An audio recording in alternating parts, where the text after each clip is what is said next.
If you're having an employee who's not doing their expected role as well as they have been in the past, it's really tricky to get them back on track, especially as the company is evolving and roles are changing and all of this sort of stuff. And I don't think we've ever successfully managed to do it.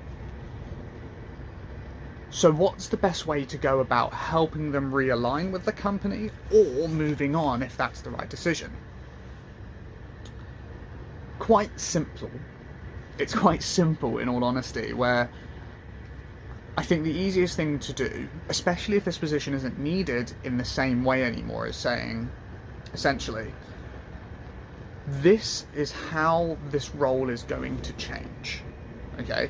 That means the role that you have as it stands right now is going to stop becoming a thing, or stop being a thing. And so it's going to change to this new position. It's going to split up to have these responsibilities, this outline, essentially outlining what a new job role is going to look like. And then asking them if that person is on board with that new position and wants to do it, and on board with where the company's going and the direction that you're now moving in. This is the opportunity for them to say, yes, they're on board and they're going to double down their efforts and actually pick up their slack, in which case, beautiful. You just check in and you say, right, what does success look like in this role? And if they haven't been holding themselves to a high enough standard, you say, right, this role has these check-ins, and you can now add in new check-ins with this person. And if they're not on board, then you say that's totally fine. The role that you're currently doing, whatever the title is for that, will cease to exist on this date. And so if you're not stepping into the new one, that's totally fine. This is where we will part ways. Alright? And putting it off and waiting for months and months and months is an easy thing to do, but in my experience generally leads to, if they are somewhat even slightly disgruntled, poisoning the well.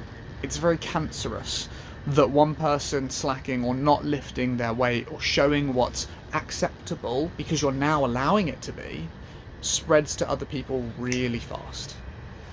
And it's a really tough one. It's why I don't like dealing with managing employees, honestly. It's not my strength. I will happily lead a team by example, but I don't want to hold people accountable, because I want to work with people who come to me having gone the extra mile that I don't have to chase to be like, are you doing your work?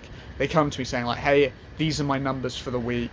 This is what I've done really, really well. This is where I need to improve. And maybe can I get your input as I have this idea? Can I have your input as if you think that's the best way to improve this for next week? That person, I can help. But checking in and saying like, hey, why didn't you just do your calls that you said you were going to do this week? That's tough. Because I'm very much of the mindset that you can have excuses or results, and you get to choose. And a lot of people don't like that. So there you go. If you're having the same problem, hopefully this gives you a new lens to view it on, of how you can either help this person transform into the person you need them to be, which again, I don't think I've done successfully yet. Out of 200 employees, I think we've only gone through this process with maybe 4 or 5. But exactly, not being successful in 4 or 5 doesn't say it doesn't happen. But I would say more likely it is likely that they will not be the same person that moves the business to the next stage, and that's okay.